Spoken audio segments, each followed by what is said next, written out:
count I will put this charger into my charger.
Excuse me, please.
Okay.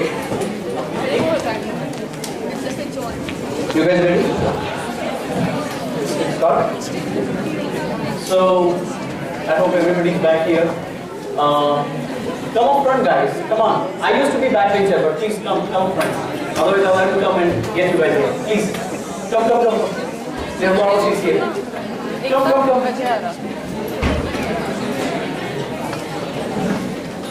So before I start,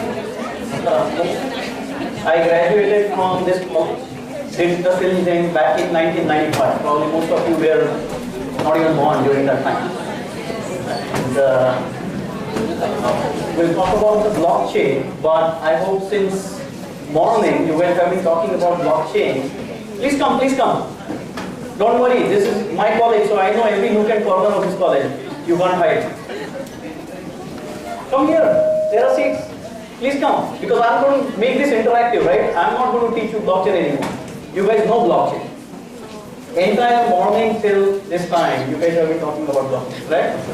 So, we'll just have a friendly chat. Please come.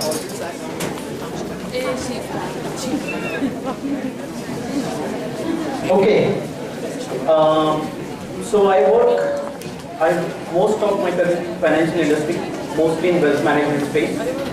The way I want to do it is not only talk about blockchain, but what is the change? So there is a big change, or trend is changing from how it used to be when I graduated and stopped working, from now how you guys look at it, like how the entire human needs are changing, right? Which is initially, now we want everything instantly. Now we want everything done ourselves. Now we want done it now, peer to peer. That's why payment options and other stuff. So why blockchain? What's so great about it? Now I'm going to ask a lot of questions to you guys, because you guys have to educate me. I'm not pro in blockchain. Okay? So let's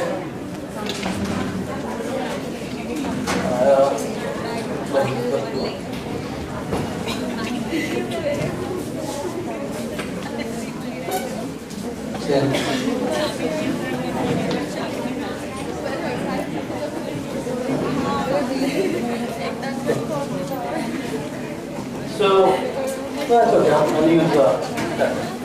Play around with that laptop. Something messes up, it will get locked up. It's my mouse. All right. So what is it? Before we begin and get into the blockchain related discussions, and probably we'll talk about its applications that are right now being implemented throughout the finance industry or banking financial industry. But also I would like to touch upon why is it taking so long? Blockchain or Bitcoin was invented when? 2008. And we are in? 2009. How many years? 11 years. Technology we say changes day by day. Why 11 years? Blockchain is still. So why do you think? Think about it. Why it's not there and why we are talking about blockchain now. Okay? So we'll take certain examples, but let's first touch upon where the industry is going, right? It's the age of empowered customer. Customer is king. Customer want to do everything. You want to go online, do things. You want to do your banking transaction. You want to invest your money. You want to trade. Individual. Everybody want to do it themselves. You don't need brokers in between. You don't need agencies in between. You don't need intermediaries in between. You want to buy your insurance. You want to buy your stocks. You want to buy everything. Think about it, right? So customer is in charge. That's number one. The second, we have so many digital propositions. Look at how industry is changing, technology is changing. So if you look at Uber, what did Uber do? What was Uber supposed to do? Uber, Ola. What was it supposed to do? What did it do? Pick up and drop. It changed the whole taxi industry. Correct? It's an aggregator. But what was its job? Its job initially was the way Uber started, because Uber was the first one to come up with, is peer-to-peer. They were started with the motive of giving the customer and the taxi driver, you come up with the contract and you do it. And now where it is? Uber is eating with money in the between by all the regulations. So what do we need? Are drivers happy? You talk to Uber driver. It takes 1 week for them to get paid. You take a ride today, after 1 week they get money. And that's also not full money that you actually pay.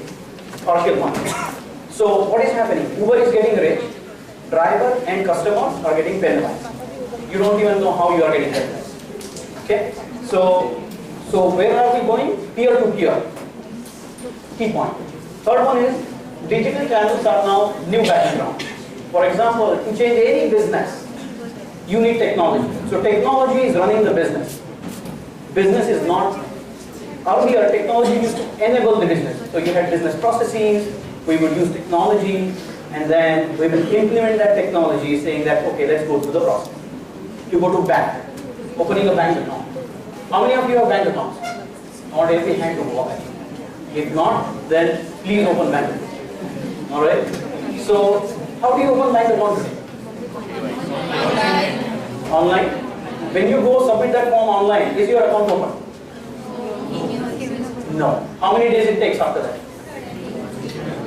Do you have to go to bank and give some physical hard copies? Right? Not there. So India is not there. US is getting there. Western countries are getting there. But we still have hard copies to be sent or digital copies to be sent of your passport, of your birth certificate, your photographs, you name it, right? Why? For identity. How do I know the person who is filling that form is the same person who wants to open the account? Okay? That's a use case. Keep that in mind. We'll talk about it. Digital disruptors are very active in finance industry. So finance industry is getting hit hard by all digitization now. It should have been done like 15, 20 years back, but it's happening now.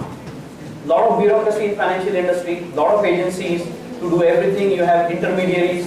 You do any transaction, it's no longer direct. You have to have either a bank, or if you are doing if you are trading, you need a broker dealer. To settle that trade also, you need clearing houses. Clearing houses have broker dealers sitting as a members on it. Then we have settlement, which happens again later. The whole thing takes days, weeks, and sometimes some operations months, where month-end settlement happens. Okay, so that dealer we are. I do transaction today, mutual fund. If I put mutual fund, how many of you trade? Anybody invest? No? Who is doing MBA in finance? How many of you doing MBA in finance? Come on, don't be shy, raise your hand. Raise it, that's okay. So then I would say there are ample of sites where you don't really have to invest real money. But to understand how markets work, open that account and start trading. You're not going to lose money, you're not going to gain money, but at least you will learn all the concepts. Very good way to learn on that side. Okay? So let's talk about what are the disruptors. Go to the next. Alright, maybe you can't read this, but look at investing, banking, the payment sector, the insurance sector. There are plenty of those, right? There is digital money, crowdfunding, social funding, you name it. In every sector. There is social insurance, there is micro lending, there is macro level lending, there are various different types of stuff coming up. Mortgage area, like what are these disruptors? The disruptors are, these are finance business functions which are happening, and there are small companies who are specializing in coming up with a technical implementation to simplify. And that's disrupting the current businesses of the likes of big banks, governments, everybody. Okay? So far so good? Yes. So now, let's talk about what those disruptors are. So if you look from technology standpoint, emerging technologies, there are various different emerging technologies which are causing this disruption. Machine learning or data analytics is one. Machine learning algorithms of stats, that's another, data science. Artificial intelligence is another, AI, where you are reading through text and stuff. Augmented reality. So AI is going to augmented reality, where it does certain programming, it learns from it, it gathers the data, learns from it, and updates itself. The program updates itself and then senses. There are genomes being created for humans and systems. So everything is becoming technical. Everything is becoming digital. And in that, there is also distributed ledger technology. That's what we're going to talk about. So three distinct ones: AI and cognitive, intelligent agents like RPAs, where there are bots also running and doing the work that human is supposed to do. So machines are taking over human job, pretty much. And distributed ledger, as we talked about, as a distributed database, right?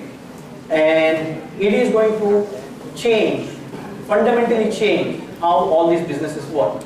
Now, why do we say that? Why do we think it is going to change fundamentally? What is it in there? You guys learned blockchain since morning, so I want to hear. What do you think? What did you get so far?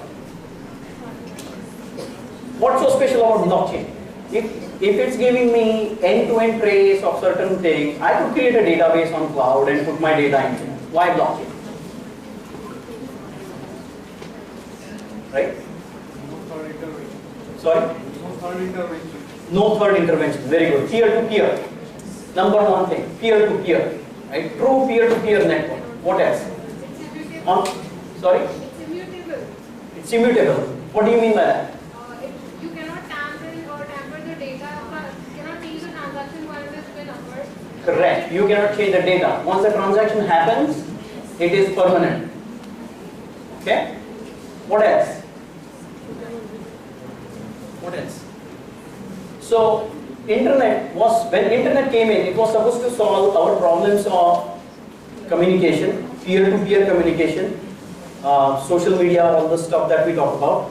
But there were like two items that it could not solve: the trust and the security. Can you trust the content on the internet, on WhatsApp that you get? No. No, you cannot. There is no trust. Right? And the second one is security. Is your data secure? Regardless of whichever site it is on right now. Is it secure? No. Everything is hackable. Everything has been hacked. Bigger banks have been hacked. So these two major problems are promised to be solved by blockchain. By having a closed network, peer-to-peer network, anybody who is in that network is trusted. And who do you trust? You don't trust the individual. You trust the cryptography, all the algorithms which are built. So you are trusting machine, you are not trusting human. Because we are at a juncture, we are saying we cannot trust humans anymore. Right? That industry's changed completely. So who you are trusting? You are trusting machines. How can you trust machines? So blockchain, what does it do? How does it secure your thing? Yeah, somebody said keys. Who said that? Please louder. Yeah. Louder. Keys. Which key? Private key and? So what's a private and a public key? Private key remains with the person itself, and public key is shared with other people. Like if I send a message and you have my public key, so if I encrypt the message and send it to you. Yeah, but those keys were earlier also. What's so special about these keys? We had public-private key conversation. If anybody learned in computer science, IT, we had those for years, tens of decades. So what's so special about this public-private key? Huh? No? This system generated. Okay. Those earlier keys were also system generated. But you are getting there. Sorry? Consensus will get there. Consensus come later when you validate those. So these are because these have 20 characters and 100 characters. It's more than that, 256. Characters. The algorithm of Bitcoin cryptography is 2 to the power 256. Do the math. Can you hack it? Right? 2 to the power 256. Those are the bytes, 0101 characters. Now, and how is it created? Systematically. And how? So let's say when I'm saying that Abhijit send money to, what's your name? To Swaraj. Let's say I say Abhijit sent $100 to Swaraj. Okay? I get a key. But I say Swaraj got $100 from Abhijit. Key change. Completely. Action is same. Okay? So when you talk about block, you have these instructions in there. But I can say Abhijit gave $100 to Swaraj once. He is created. Let's say. Okay? I put that in a block. I lock it. Because now you cannot change this block. Second time I again say Abhijit gave $100 to Swaraj. Do I get the same key? You do. You do get the same key because it's generated of what's the content on. If that's the only thing that's written in there. Okay? That's why there is a unique ID associated with it. So there is a serial number also that goes with it, or there is a random number generated that goes with it. So always your message that goes into block is very specific, very individual, and the keys are different. The private key is only with you. And the block, once you put it, is it final? No. When does block get final? You heard about, somebody said consensus. Now we come to that. So you create a block. So everybody who is playing into that blockchain or every member of that is running the same software. Okay? Once you create a block or when a new block is created, then all these network validates it, whether the block is solid. And the way he was showing us, block is connected to another block is connected to another block, right? So you start with block 0, which is the first transaction, let's say. The way Bitcoin does is when you open a Bitcoin account, it will give you 1 Bitcoin. And that's block 0. Why is it giving you 1 Bitcoin? To create that block 0. So block 0 is created, your keys are created, and the block is there, saying that you got 1 Bitcoin. That's it. Now, what is Bitcoin? What is Bitcoin? Huh? It's a virtual currency, right? But how is it generated? How is Bitcoin generated? If I say Abhijit gave $100 to Swaraj, is Bitcoin generated? How does that happen? How do you earn Bitcoin?